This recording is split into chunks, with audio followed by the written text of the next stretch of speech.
menyaksikan berita utama, kita lanjutkan diskusi kita dengan Menpora. Pak Menteri, tadi Anda menyinggung soal menuntut transparansi, kenapa tim Indonesia harus diminta mundur. Namun ini kalau kita kaitkan juga tadi Ketua PBSI menyatakan bahwa curiga langkah ini justru menghalangi tim Indonesia agar tidak juara. Apalagi tim Indonesia di babak pertama kan juga sudah menang ya. Tanggapan Anda bagaimana?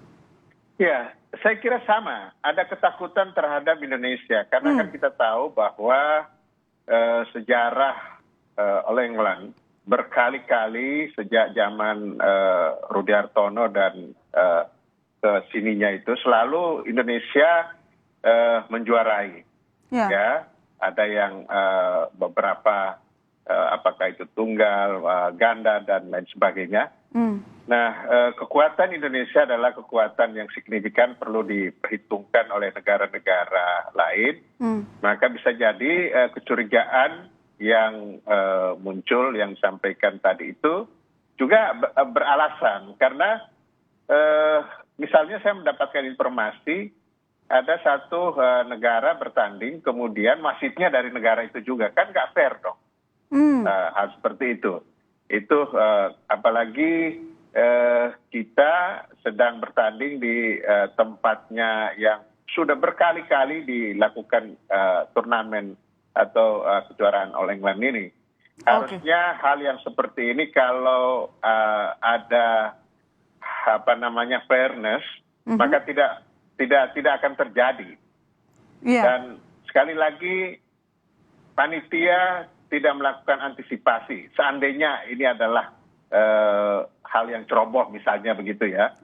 Ya, tetapi ada juga kecurigaan jangan-jangan ini disengaja. Kesengaja oleh? Ya oleh oleh penyelenggaranya. Kan yang bisa berbuat ini adalah penyelenggaranya.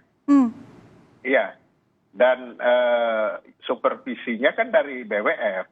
Tetapi itulah kenapa tadi dalam komunikasi saya dengan Ibu Menlu, kita sepakat bahwa kita minta perlakuan yang adil dan transparan terhadap kejadian ini, dan kita akan fight.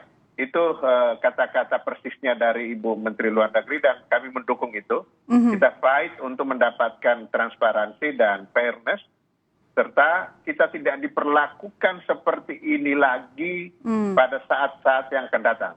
So kalau kita lemah, kita diam saja, kita tidak bereaksi apa-apa, maka orang akan menganggap ya sudah Indonesia pasti digituin juga, diam kok, nggak ada apa-apanya. Nah kita harus tidak boleh ini didiamkan. Kita harus melakukan langkah-langkah, tentu tetap dalam aturan yang ada, baik itu Federasi Dunia, Federasi Asia maupun yang ada di Federasi dalam kita. Pak, ini kan sebenarnya regulasi ini kan dari pemerintahnya begitu ya. Tapi kemudian yang disayangkan ketika BWF tidak melakukan apapun. Lantas apa yang nanti Anda dorong kepada PBSI untuk berbicara langsung dengan BWF? Dan tentu tadi kan kalau dari segi Kemenlu Anda sudah menjelaskan lengkap tadi. Ya, kita akan minta dan dorong supaya Federasi Dalam Negeri, PBSI, untuk minta klarifikasi kepada BWF. Nggak bisa BWF alasan, ya kalau saya bilang sih BWF-nya buang badan aja, bahwa ini ketentuan di negara Inggris harus kita pahami dan sebagainya. Nah harusnya kan dia sudah tahu ketentuan-ketentuan itu, bukan baru dilakukan ketentuan ini ketika mau mulai All England. Jauh-jauh hari sudah ada, harusnya sudah diberitahu kepada negara-negara peserta bahwa ketentuannya ini akan seperti ini, maka diminta kepada Anda untuk mempersiapkan dengan kondisi-kondisi yang ada. Itu baru BWF-nya bekerja. Kalau begini kan begitu ada kesalahan langsung, ini ketentuan dari negara Inggris, ya nggak bisa begitu dong, itu namanya buang badan. Oke, baik. Terima kasih Pak Menteri. Kita tunggu nanti hasil diskusi antara PBSI dan juga BWF, dan tentu bagaimana upaya lobby dari Kementerian Luar Negeri.